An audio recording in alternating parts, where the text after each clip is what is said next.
Is this some kind of joke? The lieutenant's voice, sharp and laced with an arrogance that only youth in a freshly minted rank could produce, echoed unnaturally in the cavernous, climate-controlled space of the drone hangar. He stood with his hands on his hips, his uniform so new it still held the creases from the factory. His gaze was fixed on the old man before him, a man who seemed to shrink inside his red janitor's coveralls. "Do you even know where you are, old man?" Ralph Jennings, 82 years past his first breath, didn't answer. He simply leaned on his wheeled trash bin, his gnarled hands resting on the plastic rim. His eyes, the color of a faded sky, weren't focused on the young officer but on the sleek, deadly Predator drone parked silently in the center of the hangar. He'd seen machines like it before, though they had been cruder, louder, and flown by boys with fear in their eyes. This one was different. It was a ghost, a silent hunter, and he understood its purpose with a clarity that would have terrified the lieutenant. The young officer exchanged an exasperated look with the two airmen who flanked him, their own expressions a mixture of discomfort and practiced neutrality. They were just following orders. "License and registration," the lieutenant snapped, his patience wearing thin. "And get away from the asset. Now." His voice was a whip crack, intended to startle and command. He took a half step closer, his hand dropping to rest casually, almost theatrically, on the grip of his holstered sidearm. It was a gesture of pure intimidation, a foolish display of power in a place that bristled with more lethal force than a dozen armies. Ralph's gaze slowly drifted from the drone, past the nervous airman, and finally settled on the lieutenant. He didn't flinch, he didn't speak, he just watched, his stillness a stark contrast to the officer's agitated energy. The lieutenant's face tightened, his jaw clenching. He saw a frail, senile janitor who had wandered into a restricted area, a problem to be dealt with swiftly and contemptuously. He couldn't see the decades of discipline etched into the old man's posture, a discipline so deeply ingrained that it had become a quiet state of being. He couldn't interpret the calm in Ralph's eyes, mistaking it for the vacant stare of dementia rather than the patient observation of a man who had faced down threats far greater than a boy in a clean uniform. "Are you deaf?" The lieutenant pressed, his voice rising. "I am placing you under temporary detention for breaching a secure perimeter. You will comply with my orders. Hands where I can see them." The airmen shifted, their unease growing. They had seen Ralph mopping these floors for years, a fixture as reliable as the morning sunrise. He was just the janitor, a quiet, unassuming figure who kept to himself and did his job with a slow, meticulous precision. This felt wrong. The lieutenant, however, was doubling down, caught in the undertow of his own authority. "I said hands where I can see them," he repeated, taking another step forward, his voice now a full-blown shout that carried across the polished concrete floor. The confrontation had started with a simple, misplaced tool bag. Ralph had been finishing his nightly sweep when he noticed it, a standard maintenance kit left dangerously close to the intake of the MQ-9 Reaper. He knew what FOD foreign object debris could do to a turbine engine. Without a second thought, he had shuffled over, his worn-out work boots making soft, rhythmic sounds on the floor. He bent down with a slight grunt, picked up the bag and was turning to place it on a designated workbench when the lieutenant, a new transfer to the base's security squadron, had rounded the tail of the drone. He saw not a diligent employee preventing a potential disaster, but an unauthorized civilian touching military hardware. From there, the situation had spiraled. The lieutenant's questions were accusations from the start. "Who are you? What are you doing here? What's your clearance level?" Ralph had tried to explain in his quiet, raspy voice, but the officer wasn't interested in explanations. He was interested in asserting his dominance. He had snatched Ralph's simple, laminated facility ID from his coveralls, scoffing at the title, Contract Sanitation. It was a role so lowly in his eyes that it only deepened his suspicion. How could a man like this have access to one of the most advanced pieces of military technology on the planet? Now a small crowd was beginning to form at a respectful distance. A few mechanics and avionics specialists, drawn by the lieutenant's shouting, watched with worried expressions. They knew Ralph. They knew his quiet nods, the way he'd sometimes pause to look at the drones with an unreadable expression, the faint, almost invisible scent of industrial cleaner and old coffee that trailed him. He was a part of the hangar's ecosystem, a ghost in gray who cleaned up their messes without a word of complaint. The lieutenant, emboldened by the audience, puffed out his chest. He was making an example of this old man, demonstrating his own vigilance and commitment to security. "You see this pin?" the lieutenant said, his voice dripping with condescension. He jabbed a finger toward a small, tarnished metal object pinned to the collar of Ralph's coveralls.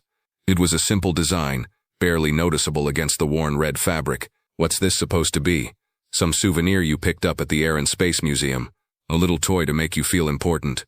He chuckled, a harsh, grating sound. This is a military installation, Grandpa. We deal in real honors here, not cheap trinkets. He was enjoying himself now, the humiliation of the old man a balm to his own insecurities. He was building his case, constructing a narrative of a doddering old fool who needed to be removed. He gestured to one of the airmen. Get ready to escort him to the security office. We're going to run a full background check. I want to know everything about this man. The airman hesitated for a fraction of a second, his eyes meeting Ralph's, before a sharp "now" airman from the lieutenant spurred him into reluctant motion.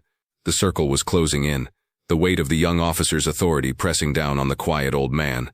As the lieutenant's finger touched the worn pin on Ralph's collar, the world for Ralph flickered for just a moment. The bright, sterile light of the hangar dissolved into a searing, dusty sun. The low hum of the drone's electronics was replaced by the deafening rotor wash of a Huey helicopter struggling to lift off from a cratered landing zone. The acrid smell of ozone and jet fuel vanished, replaced by the coppery scent of blood and the thick, choking dust of a place he hadn't allowed himself to remember in years. He saw a hand, young and steady, pinning that same piece of metal to his own sweat-soaked, grime-covered uniform. He heard a voice, gravelly and full of respect, spoken by a commander he had revered. "You don't just get one of these," the commander had said, his words nearly lost in the chaos. "You earn it with blood. Don't ever forget what it cost." The memory was a lightning strike, a flash of fire and thunder that lasted no more than a heartbeat, before the hangar solidified around him once more. The lieutenant was still talking, his face contorted in a sneer, completely oblivious to the ghost of a war hero he was trying to break. Ralph's expression didn't change, but in the depths of his faded blue eyes, a distant fire had been rekindled. Across the hangar, leaning against a massive yellow tool chest, stood Master Sergeant Cole. He was a man who had seen more than his share of arrogant young lieutenants. He was also a man who understood the intricate, often invisible hierarchies of a military base. Hierarchies that had nothing to do with the rank on one's collar. He had been watching the scene unfold with a growing sense of dread. He had always made a point to greet Ralph in the mornings, to ask him how he was doing. There was something about the old janitor, a profound stillness, that Cole recognized. It was the same stillness he'd seen in a handful of operators during his own time in the Special Forces, a calm that came from having walked through hell and finding it survivable. The lieutenant's public humiliation of the old man was a violation of some unspoken code. It was a deep and profound act of disrespect that set every one of Cole's finely tuned instincts on edge. When the lieutenant put his hand near Ralph's collar, mocking the pin, Cole had seen enough. He knew that some things, some symbols, were sacred. Pushing himself off the tool chest, he moved with a quiet urgency, melting into the shadows at the edge of the hangar. He pulled out his personal cell phone, his thumb flying across the screen. He bypassed the chain of command, the squadron leaders, and the operations officers. He had the personal number of the base commander, Colonel Matthews, a privilege reserved for a select few. He knew it was a risk, a serious breach of protocol to call the old man directly over something that, on the surface, seemed like a minor security issue. But his gut, an organ he had learned to trust implicitly over 25 years of service, was screaming at him that this was no minor issue. The phone rang once, twice. Colonel Matthews answered, his voice impatient. "This better be important, Master Sergeant." Cole took a breath, his voice low and steady, making sure no one could overhear.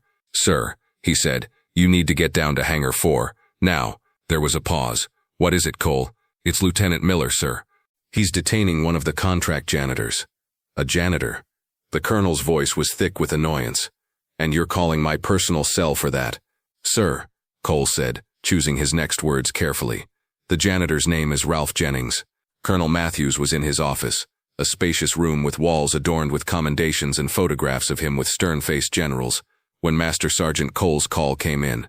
He had been in the middle of reviewing logistics reports, his mind a whirlwind of fuel requisitions and sortie schedules.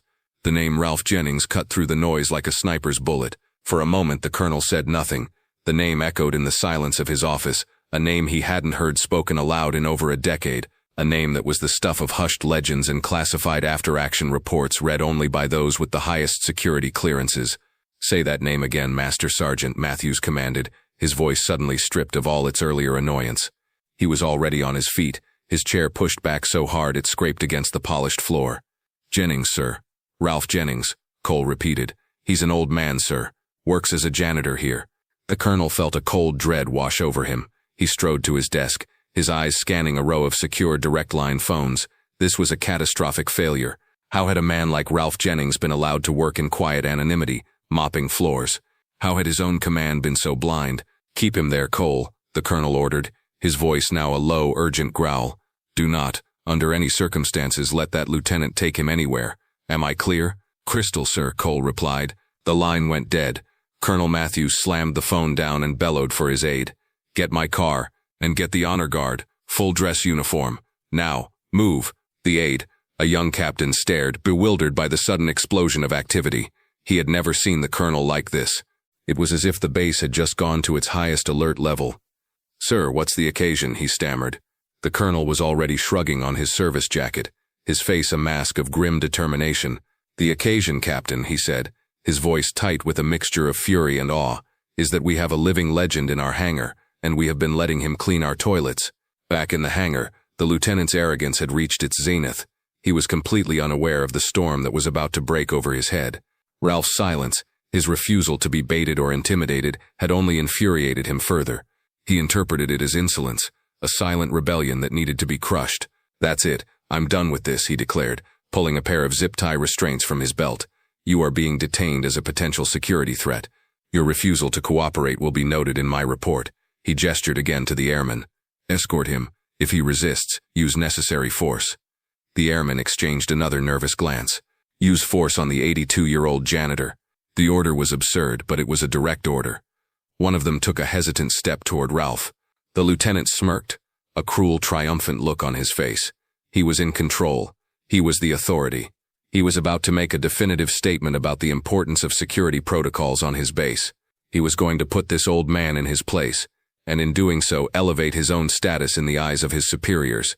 He had no idea that he was not just ending his career, he was about to become an infamous footnote in the history of the base, a cautionary tale told to new officers for generations to come about the dangers of hubris and the hidden valor of unassuming men. Just as the airman reached out a reluctant hand toward Ralph's arm, a deep, powerful rumble filled the air. It wasn't the sound of a jet engine, it was the sound of multiple vehicles approaching at high speed. The massive bay doors of the hangar, which had been closed, began to slide open with a loud metallic groan, flooding the cavernous space with the bright afternoon sun. Silhouetted against the light was a convoy of black official vehicles, led by the base commander's staff car, its flags fluttering. They screeched to a halt on the tarmac just outside the hangar, doors flying open before the wheels had even stopped spinning. Colonel Matthews emerged from the lead car, his face like thunder. He was followed by the base command chief master sergeant and a full 14-man honor guard, their dress blues immaculate, their white gloves stark against the gray concrete. The sight was so unexpected, so overwhelmingly official, that it stunned the entire hangar into silence. The mechanics and specialists froze, their tools hanging forgotten in their hands. The lieutenant and his two airmen stood as if turned to stone, their petty drama instantly rendered insignificant by the arrival of the base's entire command structure.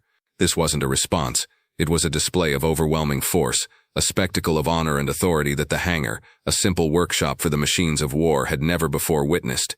Colonel Matthews strode into the hangar, his footsteps echoing like hammer blows in the sudden, complete silence. His eyes, burning with a cold fire, swept past the gawking onlookers and the terrified lieutenant as if they weren't even there. He walked directly to the old man in the red coveralls. He stopped precisely 3 feet in front of him, his posture ramrod straight. For a moment he simply looked at Ralph, his expression a complex mixture of disbelief, reverence, and profound regret. Then, in a motion so sharp and precise it seemed to cut the air, Colonel Matthews snapped to the most rigid position of attention and rendered a salute. It wasn't a casual greeting. It was a salute of profound, almost reverential respect, the kind a soldier gives to a head of state or a Medal of Honor recipient. "Mr. Jennings," the colonel's voice boomed, filled with an emotion that no one present had ever heard from him before. "It is an honor, sir." The lieutenant's jaw went slack. The airman's eyes were as wide as dinner plates. The colonel turned his head slightly, his gaze now falling upon the assembled personnel. "For those of you who do not know," he announced, his voice carrying to every corner of the hangar, "you are in the presence of Chief Master Sergeant Ralph Jennings, retired. He is one of the founding members of the Air Force's Para-Rescue Service. He was a pioneer in combat search and rescue. During his 26 years of service, he conducted over 100 combat rescue missions, from the jungles of Vietnam to the mountains of Afghanistan." The colonel paused, letting the weight of his words sink in. He then looked directly at the lieutenant, his eyes narrowing. That cheap trinket on his collar, Lieutenant, is the Air Force Cross, our nation's second highest award for valor in combat. He was awarded it for actions during the Suntae raid, a mission so secret most of you have never even heard of it. The crowd of onlookers gasped.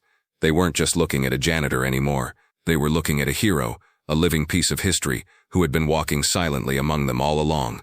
The colonel turned his full, undivided attention to the lieutenant. The young officer seemed to shrink under the weight of the commander's gaze, his face having gone from a confident smirk to a mask of pale, sickly dread. "Lieutenant Miller," the colonel began, his voice dropping to a low, dangerous growl that was somehow more terrifying than his earlier shouting. "You stand here in a hangar that houses the pinnacle of modern air power, and you fail to recognize the man who wrote the book on extracting pilots from behind enemy lines. You, who have never heard a shot fired in anger, chose to publicly humiliate a man who has more courage in his little finger than you have in your entire body." The lieutenant opened his mouth to speak, to stammer out an excuse, but the colonel cut him off. "You are an embarrassment to that uniform, to your rank, and to every man and woman serving on this base. Your disrespect is a stain on my command." The words were like physical blows. The lieutenant wilted, his arrogance stripped away, leaving only a frightened, chastened young man. Just as the colonel seemed poised to deliver a final, career-ending blow, a quiet voice cut through the tension. "That's enough, Colonel." All eyes turned to Ralph. He had straightened up slightly, his hands no longer leaning on the trash bin. He looked at the colonel, then at the humiliated lieutenant. "The boy made a mistake," Ralph said, his voice calm and even. "He was trying to do his job. He was just a little too proud about it." He then looked directly at Lieutenant Miller, his faded eyes holding not malice but a quiet, profound wisdom. "Son," he said gently, "the most important thing you can wear with that uniform isn't the rank on your shoulder, it's humility. Remember that." The simple words, delivered with grace instead of anger, landed with more force than any reprimand. As Ralph spoke, the image of the small, tarnished pin flashed once more in his mind. This time, the memory was clearer. He was on his knees in the mud, the chaos of a failed rescue mission raging around him. A young pilot, his leg shattered, was bleeding out. Enemy fire was raking their position. Ralph had shielded the pilot with his own body while his hands, sure and steady, worked to stop the bleeding. It was then that his commander, Major Evans, had been hit. In his dying moments, Evans had pulled the pin from his own collar. "You're the bravest man I've ever known, Ralph," he had gasped, pressing the pin into his hand. "Wear it for all the boys we couldn't bring home." It wasn't an official award, it was something more. It was a battlefield commission of valor, a transfer of honor from a dying man to the one who fought to save him. The official Air Force Cross had come later, in a quiet ceremony, but this pin, the one the lieutenant had mocked, was the one that truly mattered. It was a reminder not of glory, but of cost. The fallout from the incident in Hangar 4 was swift and decisive. Lieutenant Miller was formally reprimanded and immediately transferred to a desk job at a remote logistics base in the Arctic, a place where his opportunities for arrogant displays of authority would be severely limited. Before he left, Colonel Matthews made it mandatory for him to attend a one-on-one history lesson with the base historian, focusing on the Suntae raid and the origins of Air Force Special Warfare. Furthermore, the colonel instituted a new base-wide initiative called Valor in Our Midst, a program designed to identify and honor the surprisingly large number of veterans working in civilian contract positions on the base. Their stories, once hidden, were now shared in the base newspaper and at commanders' calls, a constant reminder of the quiet professionalism and hidden heroism that surrounded the active duty personnel every day. About a month later, a humbled and much quieter ex-lieutenant was in a local grocery store picking out a carton of milk when he saw a familiar figure in the next aisle. It was Ralph Jennings, calmly comparing two brands of canned soup. For a moment, Miller considered turning and walking away, but the old man's words about humility echoed in his mind. He walked over, his heart pounding. "Mr. Jennings," he said, his voice barely a whisper. Ralph looked up, his expression unreadable. I wanted to apologize for my behavior. There's no excuse for it." Ralph studied the young man's face for a long moment, then simply nodded. "Apology accepted, son," he said, before turning his attention back to the soup. "Just remember the lesson. The forgiveness, offered so simply, was both a release and a lifelong burden for the young man to carry." Ralph went home, his act of quiet grace unseen by anyone else. A final private lesson from a man who was a hero, not because of the medal he wore, but because of the man he was. Thank you for joining us for this story on veteran valor. If you were moved by the quiet heroism of Ralph Jennings, please take a moment to like this video, share it with others, and subscribe to our channel for more stories of the unassuming heroes who walk among us.